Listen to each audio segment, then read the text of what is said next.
ಹೀಗೆ ಓಡಾಡ್ತಾ ಟೀ ಕೊಡ್ತಾ ನೀರು ಕೊಡ್ತಾ ಇರ್ತೀನಿ ಹೇಳಿದ್ದೆ. ನಾವಿದ್ರೆ ಬಹಳ ಅರ್ಥ ಬಳಗ ನಮ್ದು ಮಂಗಳೂರಿಗೆ, ಆದ್ರೆ ಮಾತಾಡ್ಬೇಕು ಅಂತ ಹೇಳಿದ್ದೆ. ಆದ್ರೆ ನಾನು 3 ಜನ ಇದ್ದಾರೆ, 3 ಜನರ ಮಾತುಗಳನ್ನ ಕೇಳಿ ಸಮಯ ಇದ್ರೆ ಒಂದೆರಡು ಮಾತಾಡಕ್ಕಂತ ಇದ್ದೆ.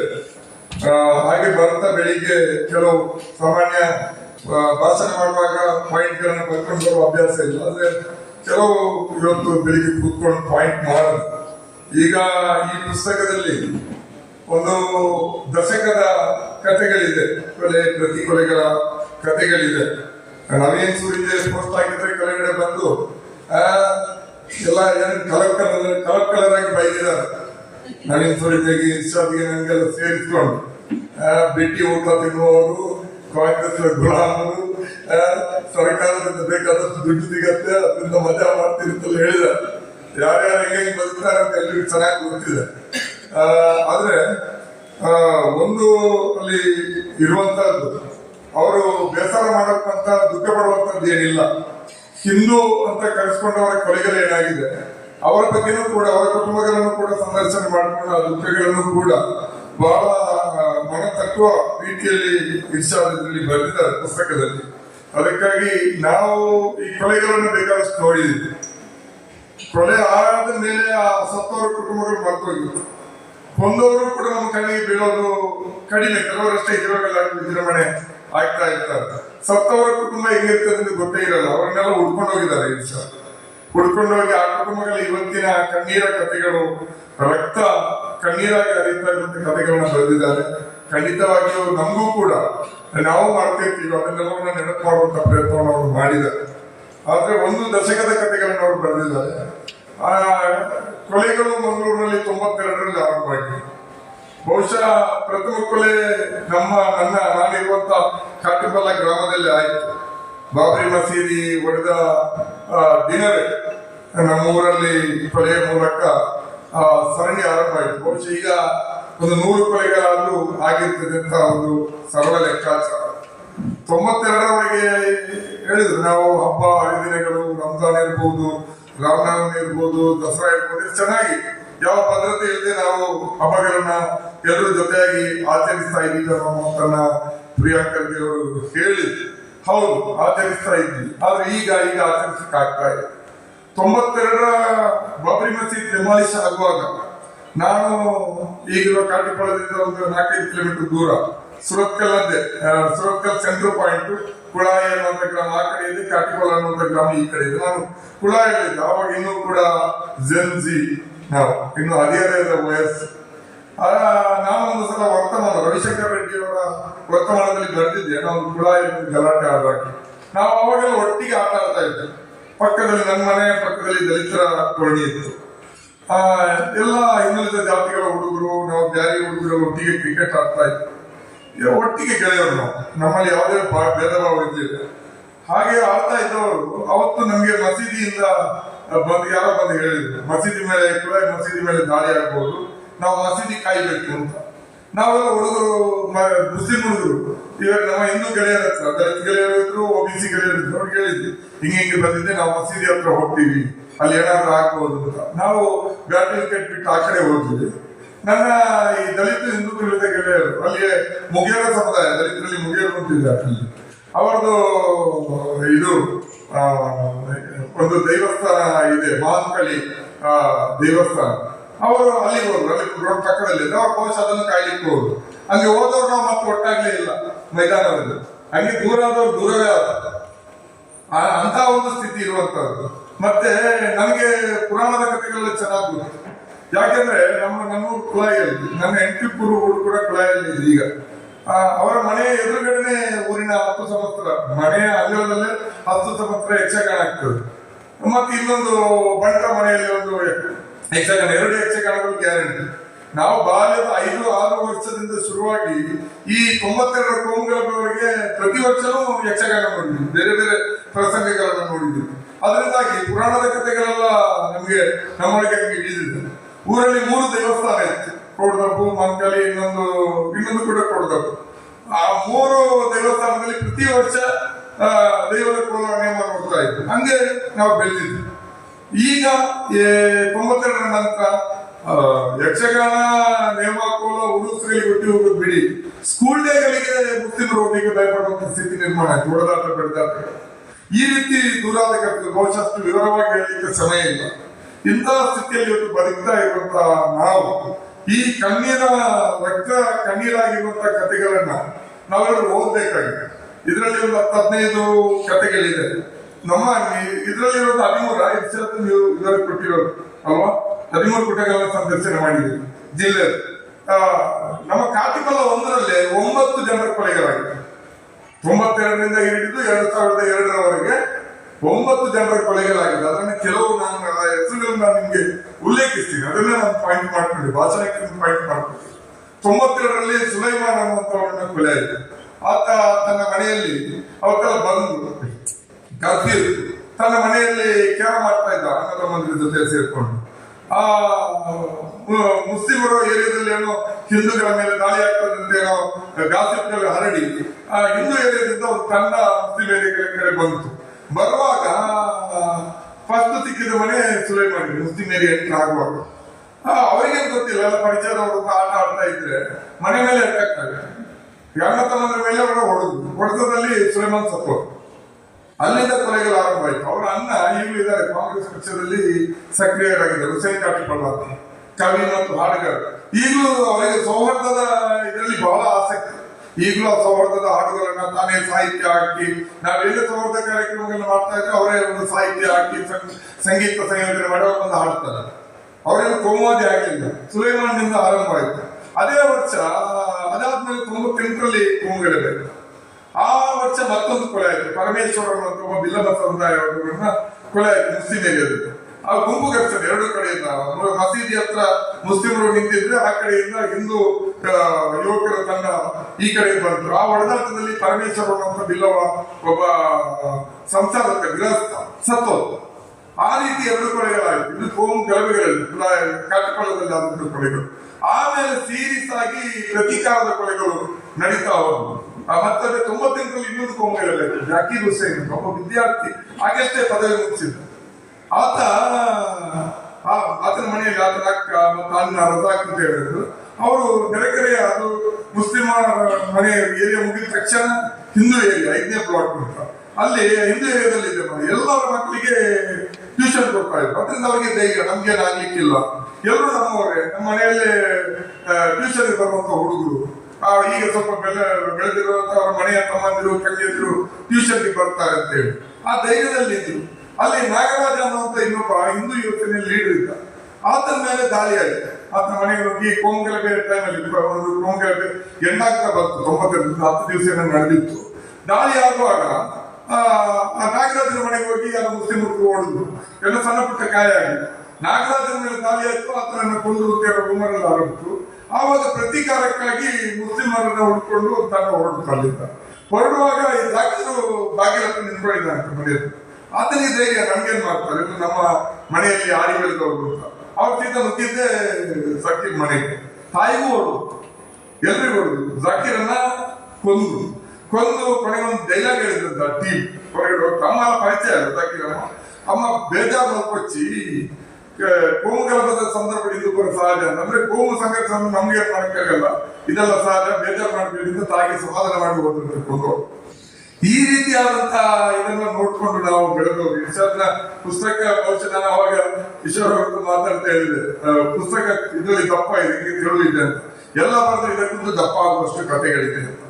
ಆಮೇಲೆ 98ರ ನಂತರ ನಡೆದಂತ ಪ್ರತೀಕಾರದ ಕೊಲೆಗಳೇನಿದೆ ಅದರಲ್ಲಿ ಒಂದು ಬಸ್ ಚಾಲಕ ರೌಫ್ ಅನ್ನುವನ್ನ ಒಂದು ಕೋಮುವಾದಿ ಬಲಪಂಥೀಯ ಟೀಮು ರೌಫ್ ಅನ್ನ ಬಸ್ ನಲ್ಲಿ ಡ್ಯೂಟಿ ಮಾಡ್ತಾ ಇರುವಾಗ ಚೌತಿ ಹಬ್ಬ ಅವರು ಲಾಸ್ಟ್ ಟ್ರಿಪ್ 10:30 ಗಂಟೆಗೆ ನಾವು ನಮ್ಮ ಮನೆಗಿಂತ ಒಂದು 1/2 ಕಿಲೋಮೀಟರ್ ದೂರದಲ್ಲಿ ಕೊನೆಯ ಟ್ರಿಪ್ ನಲ್ಲಿ ಆತನ ಬಸ್ಸಿನಲ್ಲಿ ನುಗ್ಗಿ ಡ್ರೈವಿಂಗ್ ಸೀಟ್ ಅಲ್ಲಿ ಹೊಡೆದುಕೊಂಡು ಆ ಕೊಲೆ ಆಯ್ತು. ಅದರ ಮೇಲೆ ಆ ಕೊಲೆಗೆ ಪ್ರತೀಕಾರ ಅಂತ ಅದರಲ್ಲಿ ಒಬ್ಬ ಉದಯ ಪೂಜಾರಿ ಆಯ್ತು. ಆಮೇಲೆ ಆತ ಅಲ್ಲಿ ಆ ಕಮ್ಯುನಿಟಿ ಲೀಡರ್ ಅವರು ಸೋರ್ಕಲ್ ಭಾಗದಲ್ಲಿ ಆ ರೌಫಿನ ಕೊಲೆಗೆ ಪ್ರತೀಕಾರ ಅಂತ ಹೇಳಿ ಅದು 2001ರಲ್ಲಿ ರೌಫಿನ್ ಕೊಲೆ, 2006ರಲ್ಲಿ ಉದಯ ಪೂಜಾರಿಯ ಕೊಲೆ ಆಗಿದೆ.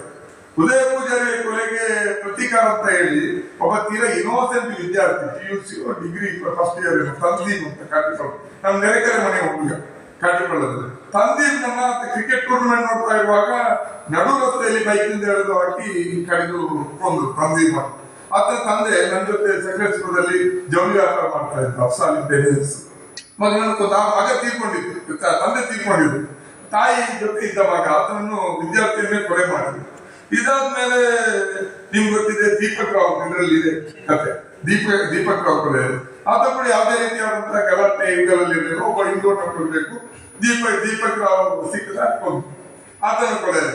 ಆ ಕೊಲೆಗೆ ಪ್ರತೀಕಾರ ಅಂತ ಇನ್ನೆಲ್ಲ ಬೇರೆ ಗ್ರಾಮದಲ್ಲಿ ಬಸಿ ಕೊಲೆ ಆಯ್ತು, ಅದು ಬೇರೆ. ಈ ಕಾಟಿಪಳ್ಳದಲ್ಲಿ ಮತ್ತೆ ಅದರ ನಂತರ ದೀಪಕ್ ರಾವ್ ಕೊಲೆ ನಂತರ ಫಾಜಿಲ್ ಅಂತ ಕಾಟಿಪಳ್ಳ ಗ್ರಾಮದ ಹತ್ತಿರ ಮಂಗಲ್ಪೇಟೆ ಅಂತ ಕೊಲೆ ಆದದ್ದು ಮಾತ್ರ ಸೋತ್ಕಲ್, ಕಾಟಿಪಳ್ಳದಿಂದ 3 ಕಿಲೋಮೀಟರ್, ಬಾರ್ಡರ್ 2 ಕಿಲೋಮೀಟರ್ ದೂರ ಇರುವಂತ ಸೋತ್ಕಲ್ ಜಂಕ್ಷನ್. ಯಾಕಂದ್ರೆ ಪ್ರವೀಣ್ ನೆಟ್ಟಾರನ್ನ 100 ಕಿಲೋಮೀಟರ್ ಹಾಕಲ್ಲ, ಸುಳ್ಯದ ನೆಟ್ಟಾರ್ನಲ್ಲಿ ಕೊಂಡ್ರು ಅಂತ ಹೇಳ್ಕೊಂಡು ಇಲ್ಲಿ ಆತನನ್ನ ಯಾರಾದ್ರೂ ಒಬ್ಬ ಮುಸಲ್ಮಾನ ಕೊಡ್ಬೇಕು ಅಂತ ಸೋತ್ಕಲ್ ಪೇಟೆಯಲ್ಲಿ ಸಿಕ್ಕಿದಂತ ಕಾಟಿಪಳ್ಳದ ಫಾಜಿಲ್ ಕೊಂಡ್ರು. ಈ ರೀತಿ ಇದಾಗಿ 1 ವರ್ಷಕ್ಕೆ 2002-2003 ಒಬ್ಬ ಅಲ್ಲಿ ನೈಟ್ ಅಂಗಡಿ ಅಂತ ಇತ್ತು, ಅಲ್ಲಿ ಅಂಗಡಿಯಲ್ಲಿ ವ್ಯಾಪಾರ ಮಾಡ್ತಾ ಇದ್ದದ್ದು ಮಧ್ಯವಯಸ್ಕ ಜಲೀಲ್ ಅಂಗಡಿಗೆ ನುಗ್ಗಿ ಕೊಲೆ ಮಾಡಿದ್ರು. ಆತನಿಗೆ ಎಲ್ಲ ವಿಭಾಗದ ಇವರಿದ್ರು, ಗಿರಾಕಿಗಳಿದ್ರು ಅಂಗಡಿ. ಆದ್ರೆ ಆತನ ಮರಣ ನೋಡ್ಲಿಕ್ಕೆ ನಾವು ಹೋದ್ರೆ ಮುಸಲ್ಮಾನರನ್ನು ಹೊರತುಪಡಿಸಿ ಸಾಮಾನ್ಯ ಜನ ಬಿಡಿ ಪೊಲಿಟಿಷಿಯನ್ಸ್ ಬಂದಿದ್ದೇವೆ. ನಾನು ಬರೆದಿದ್ದು ಫೇಸ್ಬುಕ್ ಅಲ್ಲಿ. ಆಮೇಲೆ ನಾನೇ ಒಂದು ತಂಡ ಕಟ್ಕೊಂಡು ಎಲ್ಲ ಪಕ್ಷಗಳಲ್ಲಿ ಇದ್ದಂತ ಎಲ್ಲಾ ಸೆಕ್ಯುಲರ್ ಜನರನ್ನ, ದಲಿತ ರೈತ ಚಳವಳಿಗಳ ಮುಖಂಡರನ್ನೆಲ್ಲ ಕರ್ಕೊಂಡು ಹೋಗಿ ಅವರ ಮನೆಗೆ ವಿಸಿಟ್ ಕೊಟ್ಟು ಒಂದು ನನ್ನ ಸಮಾಧಾನಕ್ಕೆ ಅದನ್ನು ಮಾಡಬೇಕು ಅಂತ ಹೇಳಿ ಅದನ್ನು ಮಾಡಿದ್ವಿ. ಈ ರೀತಿ ನಮ್ಮ ಕಾಟಿಪಳ್ಳ ಒಂದೇ ಗ್ರಾಮದಲ್ಲಿ 9 ಜನ ಸತ್ತಿದ್ದಾರೆ. ಇನ್ನು ಇಡೀ ದಕ್ಷಿಣ ಕನ್ನಡ ಜಿಲ್ಲೆಯಲ್ಲಿ ಏನೇನು ಆಗಿರ್ಬೋದು ಅನ್ನುವಂಥದ್ದನ್ನು ನೀವು ಲೆಕ್ಕ ಹಾಕೊಳ್ಬಹುದು. ಇದು ಒಂದು ರೀತಿಯಲ್ಲಿ ಆದಂತ ಘರ್ಷಣೆಗಳು. 98ರಲ್ಲಿ ನಮ್ಮ ಊರಿನ ಪಕ್ಕದಲ್ಲಿ ಒಂದೇ ಮನೆಗೆ ನುಗ್ಗಿ 60-80 ವರ್ಷದ ವೃದ್ಧ ಸಹಿತ 3 ಜನ ಕೊಂದದ್ದು, ಅದೆಲ್ಲ ಕಥೆಗಳು ಬೇಕಾದಷ್ಟಿದೆ. ಇನ್ನು ಬಹಳ ಇಂಟ್ರೆಸ್ಟಿಂಗ್ ಅಂದ್ರೆ ಈ ಕಮ್ಯುನಲ್ ಇದೆಯಲ್ಲ, ಅದೀಗ ಕೇವಲ ಒಂದು ಹಿಂದುತ್ವದ ರಾಜಕಾರಣ ಆಗಿ ಮಾತ್ರ ಉಳಿದಿಲ್ಲ, ಅದೀಗ ಒಂದು ಮಾಫಿಯಾ ಗ್ಯಾಂಗ್ ಆಗಿ ಪರಿವರ್ತನೆ ಆಗಿದೆ. ಅದರಲ್ಲಿ ಈಗ ಏನಾಗಿದೆ, ಎಲ್ಲ ರೀತಿಯಾದಂತಹ ಹಣಕಾಸಿನ ವ್ಯವಹಾರಗಳು ನಡೆಯುತ್ತೆ. ಅದರಿಂದ ಅಲ್ಲಿ ಒಳಗಡೆ ಕ್ಲಾಸ್ಗಳು ಹುಟ್ಟಿದೆ, ಗ್ಯಾಂಗ್ ವಾರ್ಗಳಾಗಿದೆ. ಆ ಗ್ಯಾಂಗ್ ವಾರ್ಗಳಲ್ಲಿ ಎಷ್ಟು ಜನ ಸತ್ತಿದ್ದಾರೆ ಅಂತ ಅದು ಇನ್ನು ದೊಡ್ಡ ಸಂಖ್ಯೆಯಲ್ಲಿದೆ ಸರ್, ಅದನ್ನ ಗಮನಿಸಬೇಕು. ಅದರಲ್ಲಿ ನಮ್ಮ ಸುರತ್ಕಲ್ ಹತ್ರ ಕೋಡಿಕೆರೆ ಅಂತ ಇದೆ, ಬಹಳ ಹಿಂದುತ್ವದ ಸ್ಟ್ರಾಂಗ್ ಟೀಮ್ ಅಂತ ಕರೆಯುವಂತ ಒಂದು ತಂಡ ಇದೆ. ಅದು ತುಂಬಾ ಕೊಲೆಗಳಲ್ಲೆಲ್ಲ ಭಾಗಿಯಾಗಿದೆ ಮುಸ್ಲಿಮರು. ಅಲ್ಲಿ ಕೋಡಿಕೆರೆ ಶಿವರಾಜ ಅನ್ನುವನನ್ನು ಕೊಲೆ ಮಾಡ್ತಾರೆ. ಯಾಕಂದ್ರೆ ಅವರದೇ ಟೀಮ್ ಈ ರೀತಿಯ ವ್ಯವಹಾರಗಳಲ್ಲಿ ಶಿವರಾಜನ ಕೊಲೆ ಮಾಡ್ತಾರೆ. ಶಿವರಾಜನ ಕೊಲೆಗೆ ಪ್ರತೀಕಾರ ಅಂತ ಜೈಲಿನ ಜಾಮೀನಿಂದ ಬಂದಿದ್ದ ಆಮೇಲೆ ಪ್ರಕಾಶ್ ಅಂತ, ಆತನ ಸುರತ್ಕಲ್ NIT ಕಾಲೇಜಿನ ಮುಂಭಾಗ ಬಸ್ನಲ್ಲಿ ಹೋಗ್ತಾ ಇದ್ದಾಗ ಕೋರ್ಟ್ಗೆ ಬಂದು ಹೋಗ್ತಾ ಬಸ್ನಿಂದ ಎಳೆದಾಕಿ ಎಲ್ಲರ ಮುಂದೆನೆ ಆತನ ತಲವಾರಲ್ಲಿ ಕೊಡದು ಪ್ರಕಾಶನ ಕೊಲೆ ಮಾಡ್ತಾರೆ. ಇದರ ಬೆನ್ನಿಗೆ ಅಲ್ಲಿ ಇನ್ನೊಂದು ಗ್ಯಾಂಗ್ ವಾರಲ್ಲಿ ಮಣಿಕಂಠ ಅನ್ನುವಂತ ಒಬ್ಬ ಇದೇ ಬಲಪಂಥೀಯ ಟೀಮ್ ಒಬ್ಬ ಹುಡುಗನ ಕೊಲೆ ಆಗ್ತದೆ. ಆ ಕೊಲೆಗೆ ಪ್ರತೀಕಾರ ಆಗಿ ಹೇಮಂತ್ ಅನ್ನುವನ ಕೊಲೆ ಆಗ್ತದೆ. ಎಲ್ಲರೂ ಅದೇ ಗ್ಯಾಂಗ್ ಗಳಿಗೆ ಸೇರಿದವರು, ಪರಸ್ಪರ ಹೊಡೆದಾಡ್ಕೊಂಡು ಆ ರೀತಿ ಕೊಲೆ ಆಗ್ತದೆ. ಅದಾದ್ಮೇಲೆ ನವೀನ್ ಸೂರ್ಯ ಊರಲ್ಲಿ ಒಬ್ಬ ಲೀಡರ್ ಇದ್ರು ಬಿಜೆಪಿ, ಕೇಶವ ಶೆಟ್ಟಿಯನ್ನು ಕೂಡ ಇದೇ ರೀತಿಯಾದಂತ ಆಂತರಿಕವಾದಂತ ಇದೇನಿದೆ ವ್ಯವಹಾರಿಕ ಇದರಲ್ಲಿ ಅಲ್ಲಿ ಕೇಶವ ಶೆಟ್ಟಿಯನ್ನು ಕೂಡ ಕೊಲೆ ಮಾಡ್ತಾರೆ. ಇದಕ್ಕಿಂತ ಮುಂಚೆ ಮಂಗಳೂರಿನ ಸಿಟಿಯಲ್ಲಿ ಕಡ್ಲೆ ಮಂಜ ಅಂತ ಇದೆ, ಈಗ ಮಂಜಣ್ಣ ಬ್ರಿಗೇಡ್ ಅಂತ ಮಾಡ್ಕೊಂಡಿದ್ದಾರೆ ಅವರು. ಕಡ್ಲೆ ಮಂಜ ಅಂದ್ರೆ ಅವರು ಯಾವುದೋ ಕಾಲಕ್ಕೆ ಮಂಗಳೂರಿಗೆ ತೆಲುಗು ನಾಡಿನಿಂದ ವಲಸೆ ಬಂದವರು, ಕಡ್ಲೆ ಬೀಜ ವ್ಯಾಪಾರ ಮಾಡುವುದು. ಈ ಹಿಂದೂ ಜಾಗರಣ ಲೀಡರ್ ಆದ ಮುಸ್ಲಿಮರ ಜೊತೆ ಫೈಟ್ ಅಲ್ಲಿ ಎಲ್ಲ ಮುಂಚೂಣಿ ಕಟ್ಟಿದ್ರು ಒಳದೇಕದಲ್ಲಿ ಆತನನ್ನು ಕೊಲೆ ಮಾಡಿದ್ರು. ಈಗ ಮಂಜಣ್ಣ ಬ್ರಿಗೇಡ್ ಅಂತ ಒಂದಿದೆ ಅಲ್ವಾ, ನಾವೆಲ್ಲ ರಾಯಣ್ಣ ಬ್ರಿಗೇಡ್ ತರ ತಿಳ್ಕೊಂಡಿದ್ವಿ. ಮತ್ತೆ ತುಂಬಾ ನಾನು ಹೇಳಿದೆ ವಿಷಯ ಅಂತ. ಆ ಕಡ್ಲೆ ಮಂಜನವರು ಕೊಲೆಗೆ ಪ್ರತೀಕಾರವಾಗಿ ಇಬ್ಬರನ್ನ ಹಿಂದೂ ಸಂಘಟನೆಯಲ್ಲಿ ಗುರುತಿಸಿಕೊಂಡದ್ದು ಇಬ್ಬರದ್ದು ಕೊಲೆ ಆಗ್ತದೆ, 3 ಕೊಲೆಗಳು ಒಟ್ಟಿಗೆ ಅದರಲ್ಲಿ ಆಗ್ತದೆ. ಈ ರೀತಿಯಲ್ಲಿ ಸೀರಿಯಸ್ ಇದೆ ತುಂಬಾ. ಇದು ಆ ರೀತಿ ಇನ್ನೋಸೆಂಟ್ ಹಿಂದೂಗಳನ್ನ ಕೊಲೆ ಮಾಡಿದ್ರು. ನಾನು ಫಾಜಿಲ್ ಕೊಲೆ ಆತಕ್ಕೆ ಕೇಳಿದ್ದೆ, ಫಾಜಿಲ್ ಕೊಲೆ ಆತಕ್ಕೆ ಕೇಳಿದ್ದೆ. ಮತ್ತೆ ಇತ್ತೀಚೆಗೆ ಫಾಜಿಲ್ ಕೊಲೆ ಆರೋಪಿಯನ್ನು ಕೊಲೆ ಆಯ್ತು ಸುಹಾಸ್ ಶೆಟ್ಟಿ ಕೊಲೆ ಆದಾಗ ಚರ್ಚೆ ಆದಾಗ ನಾವು ಬಹಳಷ್ಟು ಕೇಳಿದ್ವಿ. ಈ ನಮ್ಮ ಹಿಂದೂ ನಾಯಕ ಅಂತ ಹೇಳ್ತಿರಲ್ಲ, ಈ ಹಿಂದೂ ಮುಸ್ಲಿಮರ ಜೊತೆ ಜಗಳ ಇರುವಂತ ಶಾಂತಿ ಕಾಲ ಅಂತ ಇರ್ತಾರಲ್ಲ, ಶಾಂತಿ ಕಾಲದಲ್ಲಿ ನಿಮ್ಮ ಹಿಂದೂ ನಾಯಕರು ಕರೆಯುವಂತವ್ರು ಏನ್ ಮಾಡ್ತಾ ಇರ್ತಾರೆ. ಮತ್ತೆ ಯಾರಲ್ಲ ನಿಮ್ಮ ಹಿಂದೂ ನಾಯಕರು ಅನ್ನುವಂಥದ್ದು ಈಗಲೇ ಹೇಳಿ, ನಾನು ಹೆಚ್ಚು ಕಮ್ಮಿ ಆದ್ಮೇಲೆ ಕ್ಲೈಮ್ ಮಾಡೋದಲ್ಲ ಅಂತ ಹೇಳಿದ್ದೆ. ಈ ರೀತಿಯಲ್ಲಿ ಅವರು ಈ ರೀತಿ ರೀತಿಯಾದಂತಹ ಹಿಂದುತ್ವದ ಹೆಸರಿನಲ್ಲಿ ಕ್ರಿಮಿನಲ್ ಗ್ಯಾಂಗ್ ಅನ್ನು ಕಟ್ಕೊಂಡು ಇನ್ನೋಸೆಂಟ್ ಹಿಂದೂಗಳ ಕೊಲೆ ಮಾಡಿದ್ದಾರೆ. ಅದರಲ್ಲಿ ಕುಲಾಯಲ್ಲಿ ಒಬ್ಬ ಹರೀಶ್ ಭಂಡಾರಿ ಅಂತ ಸವಿತಾ ಸಮಾಜದ ಹುಡುಗ, ಆತ ಗಲ್ಫಿಗೆ ಹೋದ ಮೊದಲು ಹೇರ್ ಕಟ್ಟಿಂಗ್ ಸೆಲೂನ್ ಇಟ್ಕೊಂಡಿದ್ದ ಅದ್ರ ತಂದೆ ಜೊತೆಯಲ್ಲಿ. ಆಮೇಲೆ ಸೌದಿ ಅರೇಬಿಯಾ ದುಬೈಗೆ ಹೋದ, ರಜೆಯಲ್ಲಿ ಬಂದಿದ್ದ. 2-3 ತಿಂಗಳು ರಜೆ ಬಿಟ್ಕೊಂಡು ಮತ್ತೆ ಮರದಿತ್ತು ಊರಿಗೆ ಮತ್ತೆ ಗಲ್ಫಿಗೆ ಹೋಗ್ಬೇಕು. ಆತನ ಮನೆ ಮುಂದೆ ಒಂದು ಸುಪ್ರಭಾತ್ ರೆಸ್ಟೋರೆಂಟ್ ಅಂತ ಇದೆ ಕುಲಾಯಲ್ಲಿ, ಬಾರಡ್ ರೆಸ್ಟೋರೆಂಟ್. ಅಲ್ಲಿ ಗೆಳೆಯರ ಜೊತೆ ಊಟ ಮಾಡ್ತಾ ಇದ್ದ. ಅಲ್ಲಿಗೆ ಗ್ಯಾಂಗ್ ಬಂದಿತ್ತು, ಗ್ಯಾಂಗ್ ಹೊಡಿತಾರೆ ಗ್ಯಾಂಗ್ ಬಂದಿದೆ. ಬಂದದಕ್ಕೆ ಅವನು ಎದ್ದು ನಿಂತು ರೆಸ್ಪೆಕ್ಟ್ ಕೊಡ್ಲಿಲ್ಲ ಅಂತ ಹೇಳಿ ಆತನ ಮನೆ ಹೋಟೆಲ್ ಮುಂಭಾಗ ಅಲ್ಲೇ ಮರುದಿವಸ ಟಿಕೆಟ್ ಹಾಕಿ ದುಬೈಗೆ ಹೋಗ್ಬೇಕು. ಆತನ ಕೊಲೆ ಕಳೆದುಕೊಂಡು ಈ ರೀತಿ ಹರೀಶ್ ಭಂಡಾರಿಯ ಕೊಲೆ ಆಗ್ತದೆ. ಅದೇ ರೀತಿಯಲ್ಲಿ ನಮ್ಮ ಗರೋಡಿ ಹತ್ರ ಕಿಶನ್ ಪೂಜಾರಿ ಅನ್ನುವಂತ ಒಬ್ಬ ಹುಡುಗರ ಕೊಲೆ ಆಗ್ತದೆ. ಉಡುಪಿಯಲ್ಲಿ ಪ್ರವೀಣ್ ಪೂಜಾರಿ ಅನ್ನುವಂಥವರ ಕೊಲೆ ಆಗ್ತದೆ. ಬಂಟ್ವಾಳದಲ್ಲಿ ಹರೀಶ್ ಪೂಜಾರಿಯ ಕೊಲೆ ಆಗ್ತದೆ.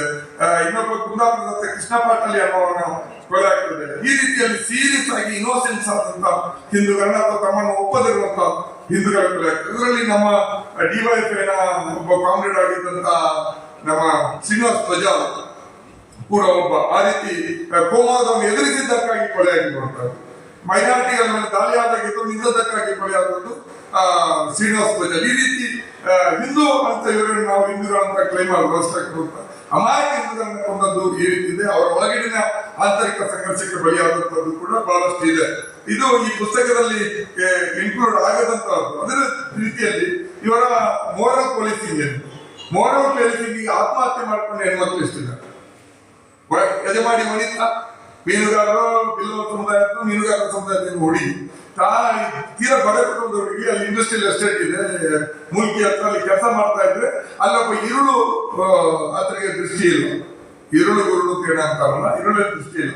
ಆತನ ಜೊತೆ ಕೆಲಸ ಮಾಡಿ ಸಂಜೆ ಬರ್ತಾ ಇರುವಾಗ ಆತನ ಜೊತೆ ಮಾತಾಡ್ತಾ ಬಂದು ತೀರಾ ಕ್ಲೋಸ್ ಆಗಿತ್ತು ಹೇಳ್ಕೊಂಡು ಅವಳ ಅಲ್ಲಿ ಕೂಡ ಹೊಡೆದು ಮನೆಗೂ ಹೋಗಿ ಅವಮಾನ ಮಾಡಿದ್ದಕ್ಕಾಗಿ ಕೊನೆಗೆ ಅವರು ಕೆಳವಾಗಿ ಮತ್ತೆ ಅದು ಪೋಸ್ಟ್ ಮಾರ್ಟಮ್ ಕೂಡ ಆಗದೆ ಅವಳ ಕೆಳವನ್ನ ಸುಡ್ತಾರೆ. ಕೊನೆಗೆ ನಾನು ಫಣಿರಾಜ್ ಅವರು, ಜಿ ರಾಜಶೇಖರ್ ಅವರೆಲ್ಲ ಹುಡುಕೊಂಡು ಹೋಗಿ ಅದನ್ನ ಮತ್ತೆ ದೊಡ್ಡ ಇಶ್ಯೂ ಮಾಡಿ ಮಂಗಳೂರಿನಲ್ಲಿ ಪ್ರತಿಭಟನೆ ಮಾಡ್ತೀವಿ. ಕೊನೆಗೆ ಕಾನೂನು ಕ್ರಮ ಏನಾಗಲ್ಲ. ಆ ರೀತಿ ಹೊಡಿತಾ ಇರ್ಬೋದು. ಕಿನ್ನಿಗೋಳಿಯಲ್ಲಿ ಇಬ್ರು ಕುಲಾಲ ಸಮುದಾಯ, ಕುಮಾರ ಸಮುದಾಯದ ಇಬ್ರು ಹೆಣ್ಮಕ್ಳು ಮುಸ್ಲಿಂ ಸಮುದಾಯದ ಹುಡುಗರ ಜೊತೆ ಕಾಣಿಸಿಕೊಂಡಿದ್ದಕ್ಕೆ ಅವರ ಮೇಲೆ ಆದ ದಾಳಿಗಳಿಗೆ ಕೊನೆಗೆ ಅವರು ಮನೆಯಲ್ಲಿ ಹಣ ಹಾಕ್ತಾರೆ, ನೇಣು ಹಾಕೊಂಡು ಅಂತ ವಿಷಯ ನಮಗೆಲ್ಲ ಗೊತ್ತಿರುವಂತದ್ದು. ಈ ರೀತಿಯಲ್ಲಿ ಪಣಪಿಲ ಅನ್ನುವಂಥ ಊರತ್ರ ಈ ರೀತಿ ಆಗ್ತದೆ. ಈ ರೀತಿಯಲ್ಲಿ ತುಂಬಾ ಕೊಲೆಗಳು ಆಗಿದೆ ಮತ್ತು ಎರಡೂ ಕಡೆಗಳಲ್ಲಿ ಇನ್ನೊಂದೆಂಟ್ಗಳನ್ನ ಬಂದಿದ್ದಾರೆ. ಅದರಲ್ಲಿ ಇವರು ಹೇಳಿದ್ದಾರೆ, ರಿಕ್ಷಾ ಚಾಲಕ ನರಸಿಂಹ ಶೆಟ್ಟಿ ಆಗಿರ್ಬೋದು, ಮತ್ತೆ ಒಬ್ಬ ಮಗುವೀರ ರಾಜೇಶ್ ಮಗುವೀರ ಆಗಿರ್ಬೋದು.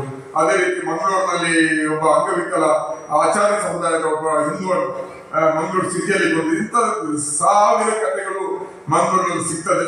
ಇಂಥ ಒಂದು ವಿಕಾರಗೊಂಡಿರುವಂತಹ ಸಮಾಜದಲ್ಲಿ ನಾವಿವತ್ತು ಬದುಕ್ತಾ ಇದ್ದೀವಿ. ಇವತ್ತು ಒಂದು ದಿನೇಶ್ ಸರ್ ಹೇಳಿದ ಒಂದು ಕರೆಕ್ಷನ್, ಈಗ ಕೇವಲ ಮುಸ್ಲಿಂ ಸಮುದಾಯದಲ್ಲಿ ಮೂಲಭೂತವಾದ ಮಾತ್ರ ಅಲ್ಲ, ಕೋಮುವಾದ ಕೂಡ ಚಿಗುರಿದೆ. ಅದು ಕೂಡ ಧಾರ್ಮಿಕ ಮೂಲಭೂತವಾದ ಅದರ ಆತೆಗೆ ಧಾರ್ಮಿಕ ರಾಜಕಾರಣ ಮತ್ತು ಧಾರ್ಮಿಕ ದ್ವೇಷದ ರಾಜಕಾರಣವನ್ನು ಕೂಡ ಅದು ಮಾಡ್ತಾ ಇದೆ. ಅಂತ ಇದರಿಂದ ಕ್ರಿಯೆ ಪ್ರತಿಕ್ರಿಯೆಗಳಿಂದ ಇವತ್ತು ಬಿಜೆಪಿ ಏನೋ ಪ್ರಿಯಾಂಕರ್ ಹೇಳಿದಾಗೆ ನೆರಳು ಸೋಲಿಸಲಿಕ್ಕೆ ಆಗದಷ್ಟು ಬಲಿಷ್ಠವಾಗಿ ಆಗಿದೆ. 1,000 ಲೀಡ್, ಅಲ್ಲಿ 700 ಓಟನ್ನ ಲೀಡಲ್ಲಿಗೆ ಅಲ್ಲಿ SDP 2,000 ಓಟನ್ನ ಪಡೆದಿತ್ತು. ಇಲ್ಲಾಂದ್ರೆ 8 ಕೂಡ ಬಿಜೆಪಿ ಸೋಲುವಂತಹ ಸಾಧ್ಯತೆಗಳು ನಿಚ್ಚಲಿದೆ. ಆ ಸಂದರ್ಭದಲ್ಲಿ ಗೆದ್ದಿರುವಂತಹ ಕಾಂಗ್ರೆಸ್ ಶಾಸಕರಿಗೆ ಕೋಮು ಸೌಹಾರ್ದ ವೇದಿಕೆ ಅವರು ಅಭಿನಂದನಾ ಸಭೆ ಇಟ್ಕೊಂಡಿದ್ರು. ಆ ಅಭಿನಂದನಾ ಸಭೆಯಲ್ಲಿ ಒಬ್ಬರು ಕಾಂಗ್ರೆಸ್ ನಾಯಕರು ಹೇಳಿದ್ರು ಮಾತನ್ನು, ಬಿಜೆಪಿಯನ್ನ ನಾವು ಕೋಮುವಾದವನ್ನ ನಾವು ಭಾಷಣ ಮತ್ತು ಬೇರೆ ಇದರಲ್ಲಿ ಸೋಲಿಸಲಿಕ್ಕಾಗಲ್ಲ, ಚುನಾವಣೆಯಲ್ಲಿ ಸೋಲಿಸಬೇಕು ಅಂತ ಹೇಳಿದ್ವಿ. ನಾವು ಅದಕ್ಕೆ ಹೇಳಿದ್ವಿ, ಇಲ್ಲ, ಇದು ಚುನಾವಣೆಯಲ್ಲಿ ಬಿಜೆಪಿ ಸೋತಿದ್ವಿ, ನಾವು ಕೋಮುವಾದವನ್ನ ನಾವು ಸೈದ್ಧಾಂತಿಕವಾದಂತಹ ಸಂಘರ್ಷದ ಮೂಲಕ ಮಾತ್ರ ಸೋಲಿಸಲಿಕ್ಕೆ ಸಾಧ್ಯ ಆಗೋದು. ಇಲ್ಲ ಅಂದ್ರೆ ಸೋತಿರುವಂತ ಬಿಜೆಪಿ ಯಾವ ಕ್ಷಣದಲ್ಲೂ ಮತ್ತೆ ಗೆದ್ದು ಬರುತ್ತೆ ಅಂತ. 3 ತಿಂಗಳು ಸೋಲು. ಆಮೇಲೆ ದಕ್ಷಿಣ ಕನ್ನಡ ಜಿಲ್ಲೆಯನ್ನು ತಮ್ಮ ಹಿಡಿದು ತಗೊಂಡು ನೆಕ್ಸ್ಟ್ ಎಲೆಕ್ಷನ್ ಅಲ್ಲಿ 7 ಸ್ಥಾನಗಳನ್ನ ಅವರು ಗೆದ್ರು ಅನ್ನುವಂಥದ್ದು ಕೂಡ ನಮಗೆ ಎಲ್ಲರಿಗೂ ಗೊತ್ತಿದೆ. 7 ಸ್ಥಾನಗಳು ಉಳ್ಳಾಲ ಬಿಟ್ಟು 7 ಸ್ಥಾನಗಳನ್ನ ನೆಕ್ಸ್ಟ್ ಎಲೆಕ್ಷನ್ ಅಲ್ಲಿ ಗೆದ್ರು. ಇಲ್ಲಿ ನಾವು ನೋಡ್ಬೇಕಾಗಿರುವಂತಹದ್ದು, ಈಗ ನೆರಳಿನ ಜೊತೆ ಗುದ್ದಾಟವನ್ನ ಬಿಟ್ಟು ನಾವು ನಿಜಕ್ಕೂ ಕೂಡ ಹೇಳಿದ ರೀತಿಯಲ್ಲಿ ದೌವದ ಜೊತೆ ಹೋರಾಟಕ್ಕೆ ನಾವು ಇಳಿಯಬೇಕಾದಂತಹ ಅನಿವಾರ್ಯತೆ ಇದೆ. ಸೈದ್ಧಾಂತಿಕವಾಗಿ ಸೋಲದೆ ಬಿಜೆಪಿಯನ್ನು ಚುನಾವಣೆಯಲ್ಲಿ ನಾವು ಸೋಲಿಸ್ತಾ ಇದ್ವಿ. ಅಂದ್ರೆ ನಾವಂದ್ರೆ ಸೆಕ್ಯುಲರ್ ಫೋರ್ಸಸ್ ಅದು ಸೋಲಿಸ್ತಾ ಇದ್ದದಲ್ಲ ಜನರಿಗೆ. ಬಿಜೆಪಿಯ ಶಾಸಕರುಗಳ ಆಡಳಿತ ಭ್ರಮಣೀಯತನಾದಾಗ ಬೇರೆ ದಾರಿಯಲ್ಲಿ ಅವರ ವಿರುದ್ಧ ಓಟ್ ಹಾಕಿದಾಗ ಕಾಂಗ್ರೆಸ್ ಇನ್ನಿತರ ಪಕ್ಷ ಅಲ್ಲಿ ಗೆದ್ದಿದೆ ಇತ್ತೀಚಿನ ದಶಕಗಳಲ್ಲಿ. ಆದ್ರೆ ಯಾವಾಗ ಇದು ಕ್ರಿಯೆಗೆ ಪ್ರತಿಕ್ರಿಯೆ ಅಂತ ಹೇಳಿ ಮುಸ್ಲಿಮರ ಕಡೆಯಲ್ಲೂ ಕೂಡ ಸಂಘಟಿತವಾದಂತಹ ದಾಳಿಗಳು ಅಥವಾ ಪ್ರತಿಕ್ರಿಯೆಗಳು ಶುರುವಾಯಿತು. ಈಗ ಬಿಜೆಪಿ ಅನ್ನುವಂಥದ್ದು ಜನರಿಗೆ ಅಲ್ಲಿ ಹಿಂದೂಗಳಿಗೆ ಬಿಜೆಪಿಯನ್ನು ಸೋಲಿಸಬೇಕು ಅಂತ ಮನಸ್ಸಲ್ಲಿ ಬಂದರೂ ಕೂಡ ಸೋಲಿಸಲಿಕ್ಕೆ ಆಗದಂತಹ ಒಂದು ರಾಜಕೀಯ ಸಂದರ್ಭ, ಸಾಮಾಜಿಕ ಸಂದರ್ಭ ಇವತ್ತು ಅಲ್ಲಿ ಸೃಷ್ಟಿಯಾಗಿದೆ. ಅದಕ್ಕಾಗಿ ಇವತ್ತು ನಾವು ಸರ್ಕಾರದಲ್ಲಿ ನಾವು ನಂಬುವಂತ ಒಂದು ಮುಖ ಪ್ರಿಯಾಂಕರು ನಾವೆಲ್ಲರೂ ತುಂಬಾ ಮಾತಾಡ್ತಾ ಇದ್ದೀವಿ. ಅವರು ಈ ಕಡೆ ಗಮನ ಹರಿಸಬೇಕು. ಯಾಕಂದ್ರೆ ದ್ವೇಷ ಭಾಷಣ ಈಗ ಸ್ವಲ್ಪ ಈಗೂ ನಡೀತಾ ಇದೆ, ಸ್ವಲ್ಪ ಕಡಿಮೆ ಆಗಿದೆ. ಇತ್ತೀಚೆಗೆ ಒಂದು 2-3 ಕೊಲೆಗಳು ಆದ್ಮೇಲೆ ಸರ್ಕಾರ ಒಂದು ಉತ್ತಮ ಪೊಲೀಸ್ ಅಧಿಕಾರಿಗಳನ್ನು ಅಲ್ಲಿಗೆ ನೇಮಕ ಮಾಡಿದೆ, ಯಾರ ಮಧ್ಯಪ್ರವೇಶಕ್ಕೆ ಅವಕಾಶ ಕೊಡ್ತಾ ಇದೆ.